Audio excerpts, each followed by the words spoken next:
Narito na naman tayo para sa isang napaka-sweet at nakakakilig na love story nila Kalingap Edu at Ate Viancy. Tulad mo ay aking makilala. Sa magpapatuloy ng kanilang love story, pumunta ulit ang Kalingap team sa bahay nila Viancy upang magpahatid ng mga tulong galing sa mga sponsors. Nagtaka ang Kalingap team kung bakit pagod na pagod si Viancy at parang abalang-abala sila ngayon sa kanilang bahay. Yun pala ay pinaglutuan nila ang Kalingap team dahil alam nilang sila ay darating. Sabi nga ng Kalingap team na gusto talaga nilang pumunta palagi kay Viancy dahil lagi na lang daw silang binubusog at pinapakain doon. Gandang ano po. Yan. Grabe. Grabe parang ang sarap niya na. Nag-inasal na sila dito. Alam niyo, paborito ko yan. Salamat po. Oh, ang sarap ng uulamin natin ah. Sarap. Ayun pala. Sabihin mo kung pwede na. Tinda. Salamat ha. Ano tayo mo naman? Oo. Thank you din po. Salamat. Lalo na po dun sa sundo niyo po sa akin. Pagpunta po dun sa dental. Thank you po. Ano naman? Wala yan. Basta ikaw.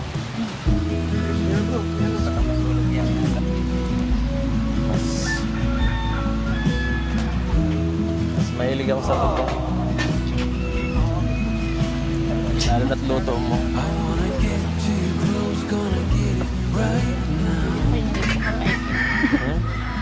Napakasarap naman talaga ng niluluto ni Viancy, kaya naman takam na ang Kalingap team. Kaya daw pala sila nakabili ng ganitong panluto ay dahil ginastos nila yung pera na binigay ng isang sponsor para pang negosyo. Binabalak ng pamilya ni Viancy na magnegosyo na daw sila ng mga barbecue at iba pa. Viancy, halika. Kain tayo. Dito na. Sige na po. Makita ko Hindi ako na po nakakain kayo. ng- Busog na rin pa. Gusto ko kasama ka eh. Hindi ako nakakain ng maayos. Diba? Hanap tayo ng medyo hindi ito. Gusto mo matikman? Sige po. Ako na lang po. Yung Edo. Parang po ako makapag-concentrate sa kanila po. Ha? Ito lang to. Sige na po. Isa lang. Yan nga.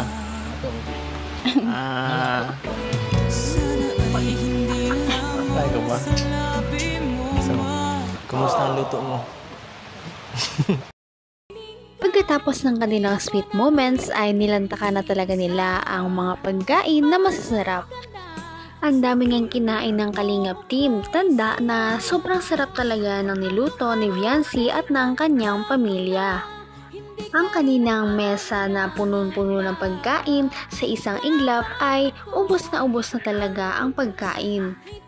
Talagang na-wipe out ng Kalingap team ang masasarap na pagkain. Pati na rin ang isang galon na tinimpla ni Viancy na gulaman. Napakasarap daw talaga ng mga ito. Kaya naman hindi nila napigilan ang mga sarili na kumain ng madami.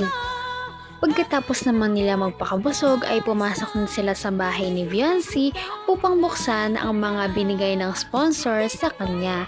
Napakarami na namang regalo ngayon. Talagang mahal na mahal talaga siya ng kanyang mga supporters. Naku, lalo ka niyang tataas. Baka mataasan mo na ako niyan. Magaling mag-ano. Ang ganda. Pang-concert. Tayo ka daw. Ayos na. So ito ba isa? Baka mataasan mo na ako niyan ha. Huwag kang mag-heels. Ayan. Ano ka ba? Paano ba ito nito? Ay, mali. Ako na po. Ang taas mo naman. Basta ano kang tumangkad. Sige na tayo niyan. Ganda pala ni Biancy sa personal. Namumula-mula yung kiss niya. Namumula-mulapis nila. Bagay dalawa, brother. Baka nagbablas lang. Namumula din po si Kuya Ilo. Matapos nilang magbukas ng napakaraming regalo galing sa mga sponsors, ay nag-request na naman ang Kalingap team na kumanta si Beyonce dahil manghang-mangha daw ang mga viewers sa ganda ng kanyang boses. At this time, sinamaan siya ni Kalingap Edu, kaya naman sobrang kinilig ang mga viewers sa kanilang ginawa. Talaga namang hindi lang sila maganda at gwapo, kundi meron din silang ibubuga pagdating sa mga talent. Hindi bang tingyaw muli ang ating pagmamahalan? Kung mawawala ay di masayang naman. Kamali sa'yo, patawad ang pagsabong ko. Tayo nag-ulitin ang Tanging ikaw lang ang pitik ng puso ko. Hayaan mo ba na maging ganon kalangin ang isa't isa ay bakit di ba bigyan muli ang ating pagmamahal mo? Di ba sa'yo naman ginawa at kung nagkamali sa'yo patawad ang pagsabog ko. Tayo na rin ang pag-ibig natin, ikaw lang at ako. Grabe talaga ang kilig ni Beyonce noong nagsimula ng kumanta si Kalingap Edu. Ngunit may mas lalala pa pala ito dahil niyaya siyang tumayo ni Kalingap Edu at doon ay nagduet ulit sila ng kanilang theme song. Ako'y iyong mahal at hindi pa nandalian kundi pang habang buhay.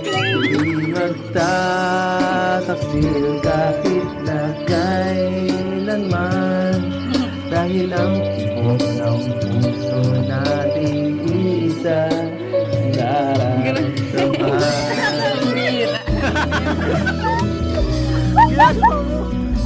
Bakit ka na yata ah? Ayos lang. Oh, ang init mo. Nangyari. Ang init. Siya nga, mainit siya nga.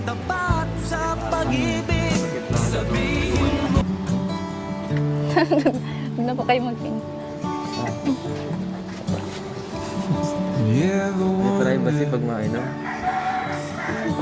Baka po sa inyo mailaw ito. Pulang-pula na nga si Ate Beyonce sa kanyang kilig at halata naman na dahil sa kanilang pagkanta ay parang mas naging close na nga sila sa isa't isa. Mas komportable na rin sila sa kanilang pag-uusap. Pagkatapos din nilang kumanta ay nag-usap muna sila at dito niyaya na ni Kalingap Edu si Beyonce na lumabas daw sila paminsan-minsan kapag wala daw silang pasok. Parang niyaya na ni Kalingap Edu si Beyonce sa isang date. Labas ulit tayo. Di ba ang saya? Pwede po pag ano ba? Pag walang pasok. Apo. Nung lumabas tayo, nag-enjoy ko. Mukha nga. Gagaling ako pa mag-drive.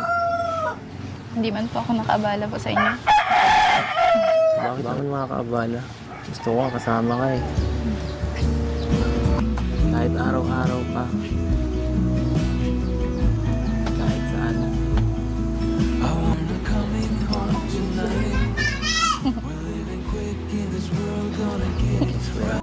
Grabe talaga ang chemistry nilang dalawa. Talaga namang kinilig ang mga viewers sa mga ginagawa. Grabe talaga ang chemistry ng dalawang ito. Kaya naman kilig na kilig ang mga viewers sa panonood. Pagkatapos nilang mag-usap ay pumasok na si Kalingap Rab para naman maibigay sa kanya ang mga tulong na pinansyal galing sa kanya mga sponsors. Sa kabuuan, ito ay nagkakahalaga na naman ng higit sa 10,000. Nagpasalamat talaga ng sobra-sobra si Beyonce dahil sabi niya ay sobra-sobra ng mga tulong na ipinaabot sa kanya. Kaya naman sobrang thankful daw talaga ang kanilang pamilya. Pagkatapos naman noon ay nag-open up si Beyonce dahil meron daw siyang basher. Dahil dito ay naluha na naman si Beyonce sa pagkikwento. Meron? Parang wala man ako nababasa. Ha? Nag-message po sa akin. Nag-message sa'yo. Thank you. Hayaan mo yun? Thank you din po sa kanila kasi sila din po yung dahilan po ng pagiging matatag ko po.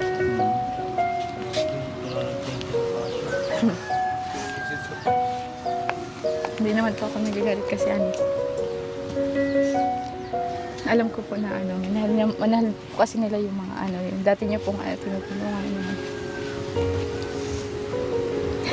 Naiintindihan mo sila. Opo. Grabe, inintindi pa niyang basher. Napakabait talaga nito ni Viancy, grabe. Sobrang bait po ni Viancy. Talaga namang napakabait ni Viancy at talagang busilak ang kanyang kalooban. Patuloy natin silang suportahan at mahalin si Viancy, si Kalingap Edu at ang Kalingap team. Yun lamang at maraming salamat sa panonood. Abangan natin kung magkakatuluyan ba talaga si Kalingap Edu at Viancy. Hanggang sa muli. Bye!